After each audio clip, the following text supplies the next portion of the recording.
Real estate agents, stop what you're doing right now. Stop scrolling and pay very close attention to this video, because in this video, we're going to be talking about how to choose the right domain name for your real estate agent website. All right. How to choose the right domain name for your website. Where shall we go with this one? Well, there are two things that you need to think about. Two strategies, two ways you can go. Number one, local. Number two, name. All right, let's start with the local. All right. Now, local is for SEO purposes. What does SEO purposes mean? That means search engine optimization. And we're going to be talking about that in great detail in a moment. But how do you connect that with local? What do I mean by local?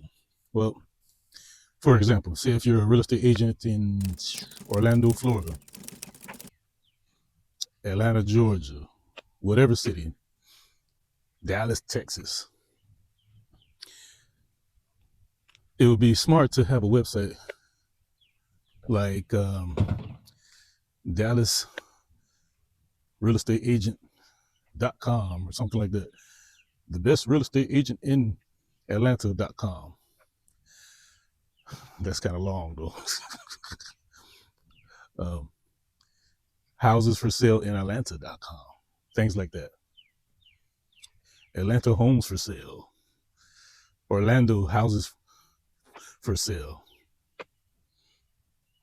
Stuff like that. That's what you call local search engine optimization type of domains, where they're searching for something, and then you connect the city to what they're searching for.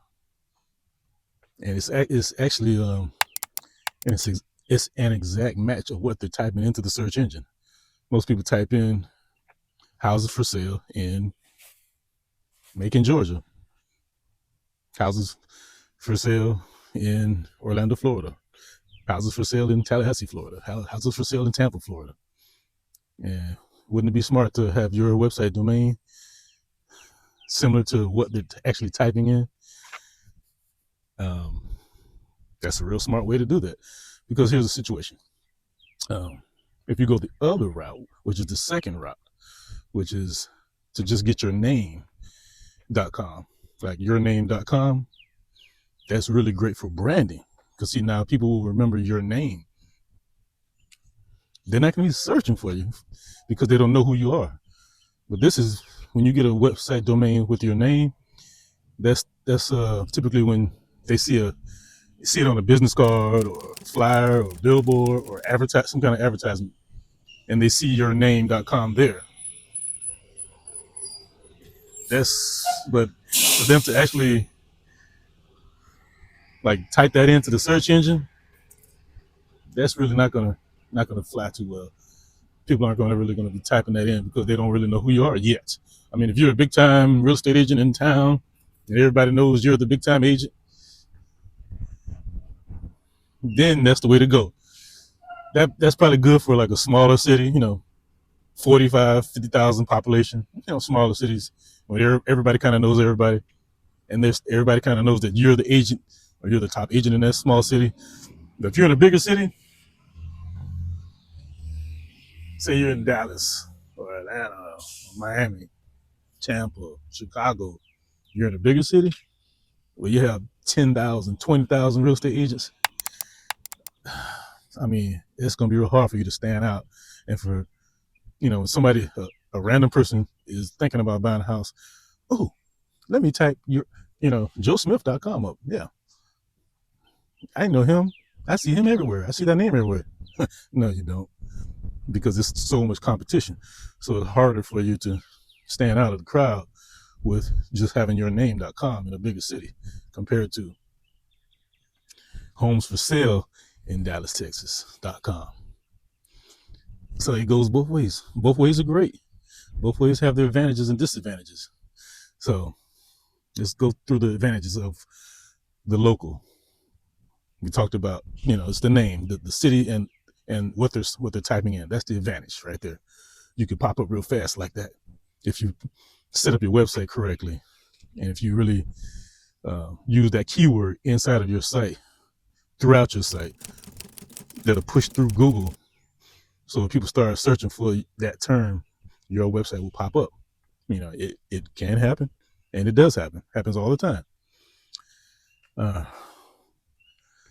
What's the disadvantage of having a local site? Well, there's no branding. Nobody knows you. They're not remembering your name. Only thing they're doing, they're looking at a site that says local, you know, houses for sale in, you know, Tampa, or houses for sale in Orlando. That's all they see.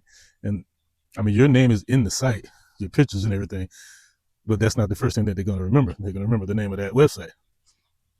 That's the disadvantage. The branding is not really tight. Now, what are the advantages of having a site, yourname.com? The advantages are, it's the branding. People get to know who you are. Your name sticks in the brain. That's the advantage. It's the branding. It's the name of your company. Like I'm in Tampa, Florida, and there's a plumber, big time plumbing company. They have billboards all over the city, and I know they probably have sky high prices, or maybe not. Maybe they have good prices. Maybe they're the best in town. Maybe they're the worst in town, or maybe they're just okay. I don't know, but their name is all over the city on billboards. And I've used plumbers before, but I've never called them. But for some reason, their name is stuck in my brain, and I can't get rid of it. I'm not gonna say it on here, but that's what you call branding. That's the purpose of branding. You know, your name just sticks out, and when people have a problem, they need an issue solved, the first company they call you, because they keep seeing you. They keep seeing that name. That's the purpose of brand. That's the advantage. But what's the disadvantage? They're not typing that in the internet to find you. They're not searching for you. That's the disadvantage. They're not typing your name in because they don't know who you are. When they need that service, they're typing that service in. They're looking for a house to buy. They're not thinking of a particular agent to type in the search engine. That's the disadvantage. So with all that being said, both of them have the advantages, both have disadvantages, but it's up to you to make the decision what you want to do. Me personally, I would do both. Hey, I got another great video coming up. Check this one out. It's gonna have a lot of good tidbits and great nuggets coming up in this one. So get your website game up, people. Real estate agents out there. The website is the way to go. And I'll see you in the next video. Peace.